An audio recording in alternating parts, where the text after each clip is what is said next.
Children 6 months old and up. Dr. Jeff Barke joins us now to discuss that recommendation. Dr. Barke, once again, we get together. You get the short straw. You have me again today. Well, good morning, Paul. Great to be with you. Well, let's get right to it, because why is there this push to get kids who, by everybody's, we can all agree that kids are the least affected people, they have the least severe outcomes, they have the least fatality rate, almost to the point where it's a statistical anomaly, it's so small. And yet the CDC, if you watch TV, you listen to the radio, man, the push is on to get these kids vaccinated. Why? Well, it's a great question, Paul, and the reality is we don't all agree. The FDA and the CDC disagree with the statement you just made. They believe that there actually is a COVID emergency when it comes to children.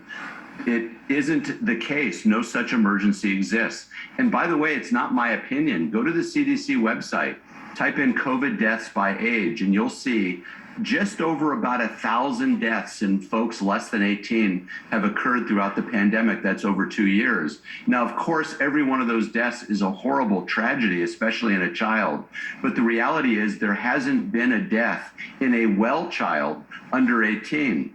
Children that die under 18 have significant comorbidities. These are kids with childhood cancer, congenital illness, and so forth. Healthy children are not at risk of COVID-19. There is no COVID emergency, yet they're using an emergency use authorization umbrella to push this all the way down to 6 months olds. And I think it's a big mistake. I think it's dangerous. The vaccines in young, healthy people are a greater risk than they are any benefit, in my opinion. Well, let me follow up there, because what if your kid is in one of those groups that has a severe comorbidity? Does your opinion change there as it relates to the vaccine? Well, listen, I'm all for parental choice and informed consent. The problem is parents aren't being given informed consent. They're not being told, by the way, that the studies that brought these vaccines forward in young children were done before the emergence of Omicron and all its variants. So we actually don't know if they work for Omicron and the variants. We also know that there are no long-term safety studies in children. So it really makes no sense to vaccinate a child that isn't at risk using an investigational product with no long-term safety studies. The other problem is during the studies that brought these forward on children, they took the control group, the group that was unvaccinated, unblinded the study, and then vaccinated the control group. So moving forward, we don't even have a placebo control group to compare the vaccinated group to. So there's just so many problems with how this was brought forward that it's eroding any remaining confidence we have in the FDA and CDC, and that's the scariest part, in my opinion. Yeah, if the thumb is on the scale, how going forward, how can we ever believe anything, be it vaccinate or don't vaccinate? How can you ever be certain going forward now?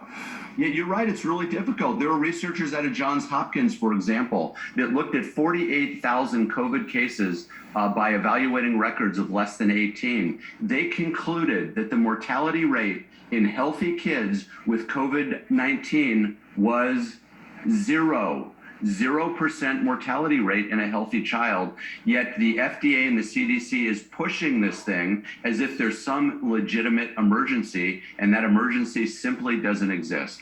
So, but what does exist, if I'm understanding you properly, is that while the risk of not being vaccinated and succumbing to COVID is nil, what about the risk of getting vaccinated and having repercussions or side effects from it? Could that number actually be higher than the risk of not getting vaccinated at all?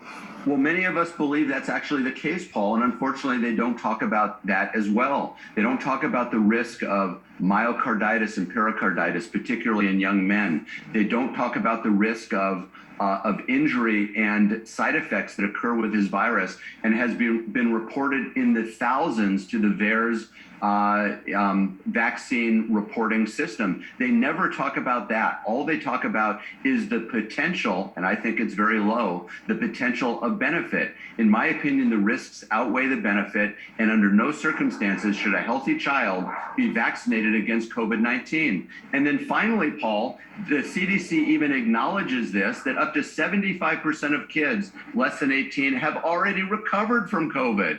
And we know that the immunity is long-lasting, broad broad-based and strong. Even if you get COVID a second time, and sometimes that can happen, it's a very short illness. It's usually a bad cold. Kids recover quickly, and then they're not talking in addition about early treatment that we know works. Early treatment with, yes, some of the controversial medications, but even if you take those off the table, we have a sequence multi-drug treatment protocol that flat out works both in children and adults. No emergency, no reason to vaccinate children. We should be shutting down this program, in my opinion. All right, and just before we wrap this up, can we go to the other end of the spectrum? Let's take it my age group and older. Does your opinion then change as it relates to the vaccine? No, it really doesn't. There are signals now that this vaccine has long-term problems, complications, and potential downside. We're seeing in my practice and across the country, some of the sickest patients that have COVID-19 are those that are fully vaccinated and boosted. And those that are unvaccinated recover quite quickly if they have access to early treatment. We're getting better and better at treating this illness. We don't need this emergency use authorization vaccine anymore. I think it's time to abandon the vaccine program and push early treatment that we know works. You must get comfortable walking around with a target on your back, because those kind of comments make you very unpopular with a big chunk of California, do they not? Well, I understand that, but I'm not going to stop speaking the truth. They're trying to pass a law up in Sacramento to allow the medical board to sanction any physicians that they believe is spreading misinformation and disinformation that, of course, isn't defined. I hope that doesn't pass, but I'm not going to stop speaking the truth. Dr. Barkey, thank you so much. I appreciate Thanks for having me. I appreciate it. And if you could pass along that number for a good plastic surgeon, I need one. You got it. We'll do. All right, Dr. Barkey, we could see a federal gas tax holiday perhaps in the near future.